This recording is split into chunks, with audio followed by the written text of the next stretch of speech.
صلی اللہ علیہ وسلم والی محنت سے، اور اس محنت کی ذمہ داری کس پر ہے؟ کس پر ہے بھائی؟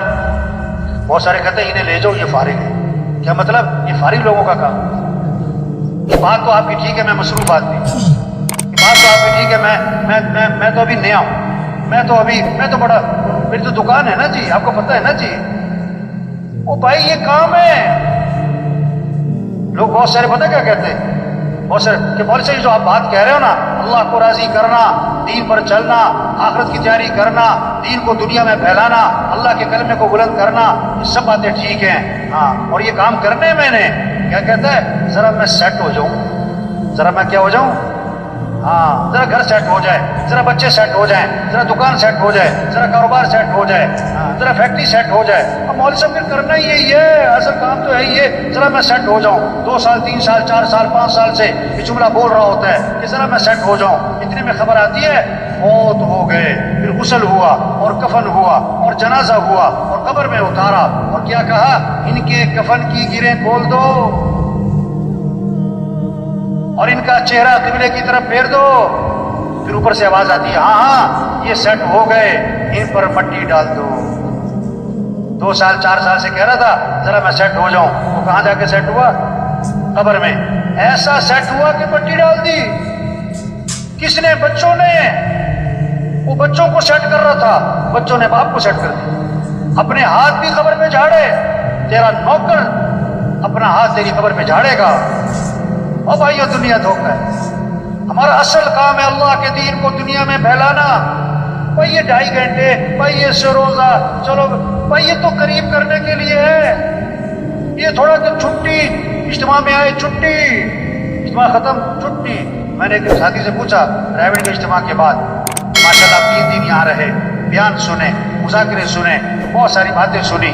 اب آپ واپس جا کے کیا کرو گے؟ واپس جا کے کیا کرو گے؟ کیا بات کی اس نے؟ کہنے لگا مولوی صاحب اگلے سال اجتماع پہ بھی رہوں گا. اگلے سال اجتماع پہ، جیسے جمعہ پارٹی ہوتی ہے نا ہر مسجد میں، جمعہ پارٹی جو جمعہ پڑھ کے جا رہی ہوتی ہے کس نیت سے، دوبارہ کب آنا ہے مسجد میں؟ اگلے جمعے. ان کی نیت ہی نہیں ہے سر پڑھنی. یہ بہت ساری اجتماع میں کیا ہے، اجتماع پارٹی. اب اجتماع میں آئے تو دوبارہ کب آئیں گے؟ اجتماع کب ہوگا مولوی صاحب؟ اجتماع کب ہوگا؟ اجتماع کب؟ وہ بھائی کام کہہ رہے ہیں، کام ہے. یہ چھوٹی سی زندگی ہے، اللہ نے بہت بڑا کام دیا، پورا دین پوری دنیا میں زندہ. قرآن حفظ کرنے کی نیت سے شروع کیا، ابھی آدھا سپارہ بھی حفظ نہیں ہوا، موت آ گئی. اللہ قیامت کے دن اس کو حافظوں میں اٹھائیں گے. حج کی نیت سے چلا، ابھی راستے میں تھا کہ موت آ گئی. اللہ قیامت کے دن اس کو حاجیوں میں اٹھائیں گے. یہ سارا مجمع نیت کر لے بھائی، پوری دنیا میں پورے دین کو زندہ کرنا ہے انشاءاللہ. اپنی صلاحیتیں دین کے پھیلانے پر لگانی ہے انشاءاللہ. دیکھو 3 طرح سے کام چلتے ہیں. کتنی طرح سے بھائی؟ زور، طاقت، زر، پیسہ، زاری، منت، خوشامد. تبلیغ کا کام نہ زور سے چلتا ہے نہ زر سے چلتا ہے. کس سے چلتا ہے بھائی؟ زاری. دن میں لوگوں کی منت خوشامد، اور رات کو کس کی بھائی؟ یہ مجمع بہت قیمتی مجمع ہے، ہاں بڑا اہم مجمع ہے، ہر طبقے کے لوگ. اور سچی بات ہے یہ مجمع خود نہیں آیا، کون لایا ہے؟ یہ بہت بڑی نعمت ہے، اللہ کی بات کو بولنا، سننا، اس ماحول میں آنا. یہ نعمت ہے، نعمت ہے، نعمت ہے. اس کی قدر کیا ہے؟ یہ جو بات کہی جا رہی اس کو کرو بھائی، یہ جو سنی جا رہی اس کو کرو بھائی. یہ کہنا سننا کرنے کے لیے، صرف کہنا سننا برائے کہنا سننا نہیں. ہمارے ضلع حاجی مشتاق صاحب رائے، میرا ترجمہ تھا، عربوں میں بیان فرما رہے تھے. وہاں لگے آج تبلیغ میں کیا ہوا، کہنے والا کہہ کے فارغ، سننے والا سن کے فارغ. اس پر مثال دی انہوں نے کہ بیوی جو ہے اپنے خاوند سے کہہ رہی، صبح جب جا رہا تھا وہ اپنے کام پہ، کہ بھائی چینی ختم ہو گئی، چینی لانی ہے. بہت اچھا. آٹا بھی ختم ہو گیا، آٹا بھی لانا ہے. بہت اچھا. چائے بھی ختم ہو گئی، چاول بھی ختم ہو گئے. بہت اچھا. گھی بھی تھوڑا سا رہ گیا، گھی بھی لیتے آنا، فلاں چیز بھی لیتے آنا. وہ بولی جا رہی، وہ سنتا جا رہا ہے. شام کو آیا تو خالی ہاتھ. بیوی نے کہا میں نے تمہیں یہ کہا تھا، یہ کہا تھا، یہ کہا تھا. اس کا کیا بنا؟ انہوں نے کہا تجھے کہنے کا ثواب، مجھے سننے کا ثواب. او بھائی یہ کہنا سننا کرنے کے لیے بھائی، یہ کہنا سننا کس کے لیے بھائی؟ چھوٹی سی زندگی ہے، کام کریں، اصل آخرت ہے، مر جانا، چھوڑ جانا ہے، یہ سب کچھ ختم ہو جاتا ہے۔ ایک وقت ہم دنیا میں نہیں تھے اور دنیا کا نظام چل رہا تھا، اور ایک وقت آئے گا ہم دنیا میں نہیں ہوں گے اور دنیا کا نظام چل رہا ہوگا۔ آج ہم سب زمین کے اوپر ہیں اور کچھ عرصے بعد ہم سب زمین کے نیچے ہوں۔ حاجی مشتاق صاحب کا بیان تھا عربوں میں ترجمہ کر رہا، اور ان کی باتیں ایسی ہوتی تھی بعد میں ترجمے سمجھ میں نہیں آتا، تو بیان میں کہنے لگے کوئی کہتا ہے ہندوستان ہندوستان، کوئی کہتا ہے پاکستان پاکستان، ہندوستان نہ پاکستان، قبرستان قبرستان۔ وہ عرب مجھے کہ ترجمہ کرو، میں کہا میں کیا ترجمہ کروں اس کا؟ او بھائی سب چھوڑ جائیں، اصل کام کریں۔ 5 ضرورتیں ہیں، ان کو سادگی پر لے آئیں، کھانا سادہ کریں، کپڑے سادہ کریں، مکان سادہ کریں، شادی کریں اور سواری کو سادہ بنائیں۔ زور لگے کس پر؟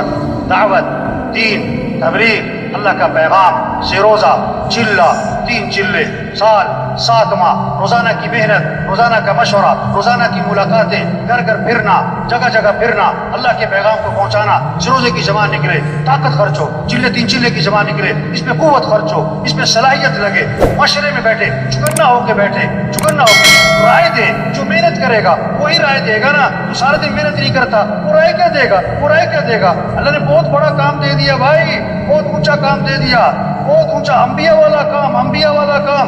کسی کو سفیر بنا دینا حکومت 1 مہینے کے لیے عارضی طور پر، اور 20 سال پرانی بات ہے، تو ابھی تک اس کے بھتیجے اور بھانجے لوگوں کو بتاتے میرا چچا سفیر رہا ہے، میرے دایا سفیر رہے ہیں۔ سفیر ہونے کو اتنی بات سمجھتے، اتنی بڑی بات۔ جو تبلیغ کا کام کرے گا وہ کس کا سفیر بنے گا؟ حکومت کا سفیر ہونا بڑی بات کہ اللہ کا سفیر ہونا بڑی بات؟ یا ایھا الذین آمنوا کونوا انصار اللہ، اے ایمان والو اللہ کے دین کے مددگار بن جاؤ۔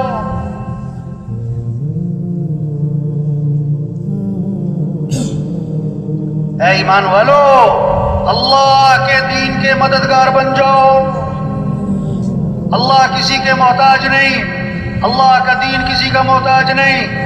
جو دین کا کام کرے گا دین نہیں چمکے گا، وہ خود چمکے گا۔ جو دین کا کام نہیں کرے گا، دین تھوڑا مٹتا ہے وہ خود ہی مٹ جائے گا۔ بادشاہ کسی کو اپنی خدمت کے لیے رکھ لے، یہ بادشاہ کا احسان ہے، خادم کا کمال نہیں۔ اللہ جس سے دین کا کام لے، کام کرنے والے کا کمال نہیں، یہ تو اللہ کا احسان ہے۔ لیکن اللہ کس سے کام لے گا؟ بھائی صاحب فرمایا کرتے تھے جو تیار ہوگا اس کام کے لیے اللہ اسی سے کام لے گا۔ جو کہے گا میں تیار ہوں، اور جو کہتا میرے پاس ٹائم نہیں، میں تو مصروف ہوں، میری تو دکان ہے، میرا تو گھر ہے، میری تو مصروفیت ہے، میری تو بڑی ذمہ داری ہے، اللہ تو کسی کے محتاج نہیں۔ جا اپنا کام کرو بھائی، اپنا کام کرو۔ دین کا کام اللہ کے فضل سے ہوتا ہے، اللہ کے کرم سے ہوتا ہے۔ اللہ کسے توفیق دیتے ہیں؟ جو اپنے آپ کو پیش کرتا ہے۔ یہ جتنا مجمع بیٹھا ہوا ہے آج تک ہم سے جو اس کام میں، دعوت کے کام میں، تبلیغ کے کام میں، یہ اپنے اپنے محلوں کا انجن بیٹھے، اپنے اپنے علاقوں کے انجن بیٹھے۔ انجن تیز چلے گا ڈبے تیز، انجن آہستہ ڈبے آہستہ، انجن کھڑا ڈبے کھڑے۔ یہ سارا جو مجمع ہے اگر یہ روزانہ محنت کرے، علاقے کا کام بڑھے گا، نمازیوں کی تعداد بڑھے گی، مسجدیں آباد ہوں گی، 3 چلے کا خروج بڑھے گا، دیہاتوں میں، شہروں میں اللہ کا پیغام پہنچے گا، پھر ایک نمونہ بنے گا کہ دین اس کو کہتے ہیں۔ صرف کتابوں سے دین نہیں سمجھا جائے گا، تقریروں سے دین نہیں سمجھا جائے گا، عملی طور پر نظر آئے گا۔ صحابہ کے زمانے میں لوگ مسلمان ہوتے تھے، مدینے آتے تھے دین سیکھنے کے لیے، کتابوں سے نہیں، تقریروں سے نہیں، مذاکروں سے نہیں۔ کیسے دین سیکھتے تھے؟ انہیں عملی طور پر نظر آتا تھا، معاشرت والا دین، اخلاق والا دین، معاملات والا دین، گھر والا دین، مسجد والا دین، مالداروں کا دین، غریبوں کا دین زندگی میں نظر آتا تھا۔ آنکھ سے دیکھتے تھے، دین کو سمجھتے تھے۔ 1 ہفتہ ٹھہرتے تھے، 2 ہفتے ٹھہرتے تھے، 1 عشرہ ٹھہرتے تھے، 2 عشرے ٹھہرتے تھے اور واپس جا رہے ہوتے تھے۔ اور کتنے صحابہ کے بارے میں اللہ کے نبی نے فرمایا قد فقہ الرجل، یعنی فقیہ بن گئے، دین کی سمجھ پیدا ہو گئی۔ کتابوں سے نہیں، تقریروں سے نہیں، عملی طور پر دین نظر آتا تھا۔ آپ نے ایک چیز کو دیکھا، ایک چیز کو سنا یا پڑھا، زیادہ اثر کس کا ہوگا؟ جو آنکھوں سے دیکھا ہے۔